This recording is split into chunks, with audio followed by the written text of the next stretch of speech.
Hallo, hier ist Sarah von Tamtam Beauty und heute schminke ich ein Augen-Make-up für euch und zwar mit Produkten von Max Factor.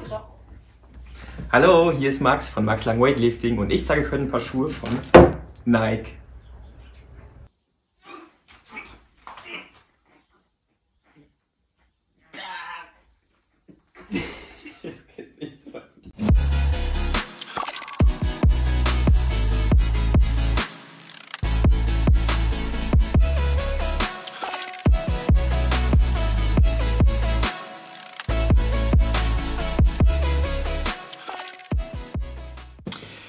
Hey Freunde des gepflegten Leistungssports, herzlich willkommen zurück auf meinem YouTube-Channel.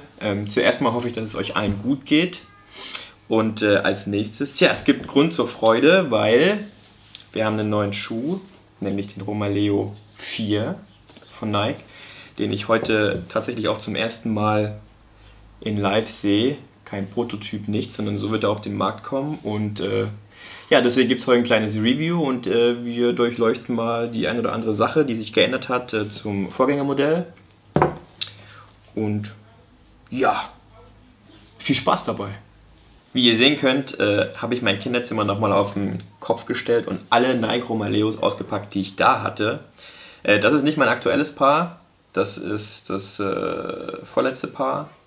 Der Romaleos 2, der Romaleos 3XD und der ganz neue, ganz frische Romaleos 4.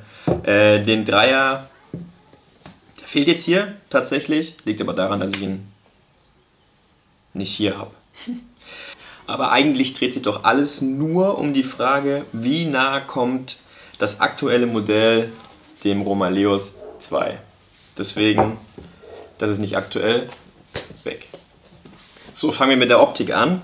Was mir zuallererst aufgefallen ist, als ich ihn rausgeholt habe aus der Box, wir haben hier erstmal einen Swoosh, der von vorne bis hinten geht.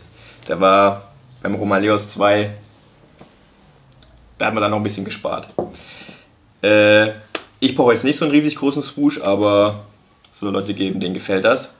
Ansonsten haben wir hier unterschiedliches Material. Wir hatten hier das Kunstleder und hier haben wir eine Kombination aus Stoff und Synthetik. Das scheint mir jetzt aber nicht so ein Stoff zu sein, der sich relativ schnell durchreiben lässt, sondern der sieht schon sehr stabil aus. Ansonsten haben wir wieder zwei Schnallen, dafür bin ich sehr dankbar, weil der Dreier als auch der 3XD, die hatten nur eine. Und schlussendlich gibt das alles nochmal ein bisschen mehr Stabilität. Und darauf läuft es ja oder soll es ja auch hinauslaufen. Okay, weiter zur Verarbeitung. Ich habe ja vorhin schon gesagt, der ist relativ alt und da ist nie was kaputt gewesen, deswegen bleibt nur zu hoffen, dass es beim Vierer ähnlich ist. Und der erste Eindruck sagt mir, es ist so, es ist alles gut verarbeitet im Sinne von, es gibt keine Klebereste oder man kann schon irgendwas rausdrücken oder abheben. Alles in allem sieht es sehr sauber verarbeitet aus und macht mir den Eindruck, als wäre der nicht nur für ein halbes Jahr gebaut worden. Was mir auch auffällt, wir haben wieder relativ dickes Material. Es ist nicht zu dünn. Der Dreier war ja so ja, Fußballschuhmäßig, wo es darum ging, umso leichter, umso besser. Ist beim Gewichtheberschuh aber nicht so. Deswegen bin ich ganz glücklich, dass man hier wieder ein bisschen dickere Seiten hat, dass man so richtig schön reinschlüpft mit dem Fuß. Wir haben zwei Schnallen. Das Material beim Vierer ist ein bisschen anders. Was synthetisches, beziehungsweise synthetisch oder Kunstleder, ich bin mir nicht ganz sicher, aber auch das sieht stabil aus und der Clou ist, das ist mir vorhin auch aufgefallen, dass die Schnalle einmal unter dem Schuh entlang geht und das zeigt mir eigentlich nur, ist nochmal ein Stabilitätsplus auf jeden Fall. Genauso die Form der Schnalle sieht aus, als wäre das so ein bisschen aerodynamisch designt. Das heißt, die ist nicht gerade so wie beim Zweier, sondern so leicht gebogen, dass man schön quasi die Schnalle ranzieht. Genau, als nächstes haben wir die Sohlen.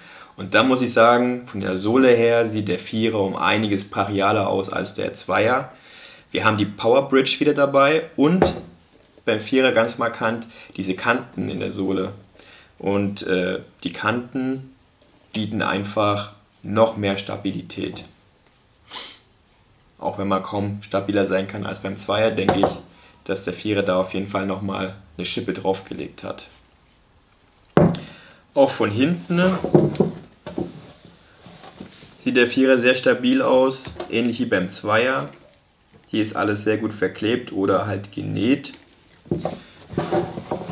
sodass ich zum Schluss sagen kann, der Vierer macht von der Verarbeitung einen sehr guten Eindruck. Bin ich auf jeden Fall erstmal sehr glücklich drüber.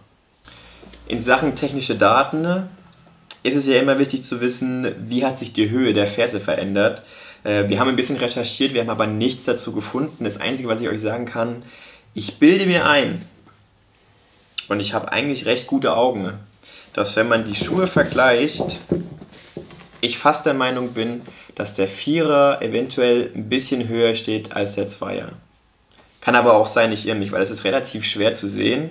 Und ja, messen kann man es auch nicht, weil man nicht wirklich weiß, wo beginnt eigentlich dann wirklich der Schuh und was ist ja, noch Ferse. Genau. Weiter geht's mit der Sohle. Der Vierer kommt mit nur einer Sohle, aber in Sachen Sohle würde ich euch zu einer eigens für euch angefertigten raten. Ich kenne da nämlich zufälligerweise jemanden, den Herrn Trautmann. Ich verlinke euch das Video und dann findet ihr schon irgendwie zu dem.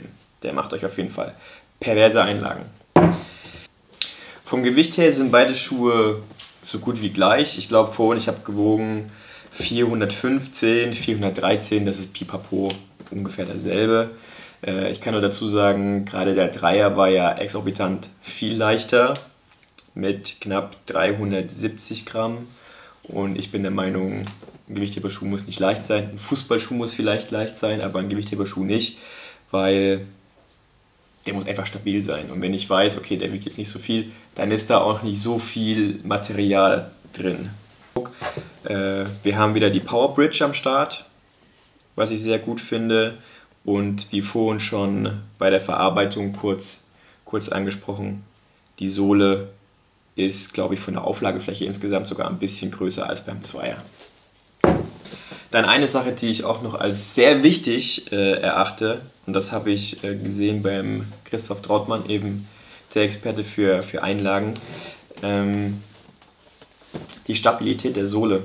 Also wir sehen hier, dass die Sohle sehr starr ist und hier vorne kann man den Schuh zwar knicken, aber nicht insgesamt knicken. Und das ist auch ganz gut so, weil man muss ja stabil stehen. Beim Vierer dagegen haben wir dasselbe Prinzip, nur lässt der sich kaum biegen. Und wenn ich mir jetzt nochmal den Dreier, bzw. den 3,5 oder 3XD zur Hand nehme, da kann ich halt relativ weit vorne schon mit dem Schuh alles machen, in sich drehen. Das geht beim Vierer nicht so. Also in sich geht gar nicht eigentlich.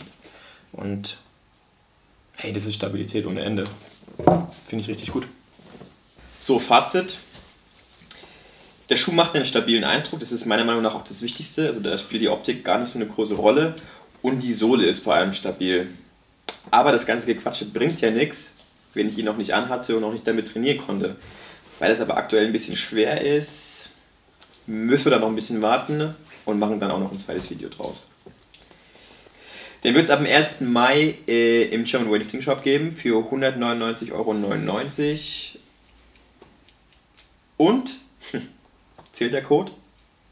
Ist mir nämlich gerade eingefallen. Max Lang gibt nochmal 10% Rabatt. Und bei knapp 200 € lohnt sich das sogar, glaube ich, auch. Wir haben 3 Farben. Einmal das Weiß, das Standardweiß sozusagen. Dann wird es noch ein Standard Schwarz geben. Und dann noch eine Farbe, wenn ich die jetzt beim Namen nenne, könnt ihr damit eigentlich nichts anfangen. Es ist so eine Art Neonrot. Wir blenden es einfach mal ein. Hier oben rechts. Und ansonsten passt das schon. Ich mache jetzt noch einen kleinen Lauftest auf meiner eigens gebauten Laufteststrecke. Und dann sage ich am besten noch, wie er sich angefühlt hat zum Schluss, oder? Aber fürs Erste war es das hier erstmal.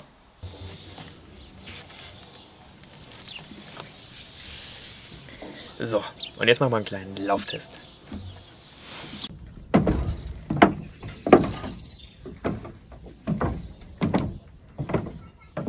Also was man jetzt hier halt auch schon hört, mit Abrollen ist da halt nicht viel. Es ist halt wirklich, die Sohle ist starr. Fürs Laufen ist es halt blöd, aber für die Hocke ist es pervers. Ja, richtig schön stabil. Da kann eigentlich auch nichts passieren. Und das ist für eine gute Gewichtheber-Hocker ist das, oder auch für eine schlechte in dem Fall, Gold wert. Brudi, sag mal, wo hast du eigentlich die Socken her? Die wollte ich ursprünglich bei Stance bestellen und dann ist mir aber eingefallen, dass ich noch einen Code habe. Max Lang, 10%, German Weightlifting Shop, da habe ich sie gekauft. So, Lauftest haben wir gemacht. Auch wenn Lauftest echt total bescheuert ist, aber es geht halt gerade nicht anders. Es sieht eigentlich genauso, wie ich es mir gedacht habe. Die Sohle ist sehr steif, also sehr starr, was das Laufen an sich jetzt nicht besonders schön macht. Aber darum geht es auch gar nicht, sondern einfach, dass ihr dadurch, dass die Sohle so steif ist, auch geil in der Hocke sitzen könnt, also stabil in der Hocke sitzen könnt. Deswegen ist es auf jeden Fall ein Daumen nach oben. Weil ganz viele gefragt haben, ja, welche Größe bestelle ich jetzt eigentlich? Im allergrößten Notfall einfach mal den Fuß messen und dann gibt es ja im German Weightlifting Shop, wenn ihr ihn dort bestellt, tatsächlich eine Tabelle, wo ihr einfach guckt, okay, die Fußlänge ist die Schuhgröße und wer darauf keinen Bock hat und einfach so No Risk No Fun mäßig bestellt, sie sollten nicht zu eng sein, ne? Weil vergesst nicht, ihr habt Schnallen dran, also ihr könnt die auch noch mal ein bisschen enger machen, deswegen, wenn sie ein bisschen zu groß sind, ist okay, einfach die Schnalle ein bisschen enger ziehen, dann passt es schon. Genau, ansonsten war es das eigentlich mit dem Review. Wie gesagt, es wird wahrscheinlich noch ein zweites Video geben, dann wird der Schuh auch mal auf Herz und Nieren an der Handel getestet. Ansonsten hoffe ich, es hat euch gefallen. Erzählt euren Großeltern, ab 1. Mai gibt es den Nike Romaleos 4 im German Weightlifting Shop. Mit dem Code MAXLANG sparen sie 10% und die werden auf jeden Fall happy sein. Und wenn euch das Video gefallen hat, gerne Daumen hoch. Hat euch das Video nicht gefallen, gerne Daumen hoch. Und bis bald. Hier schon, hä?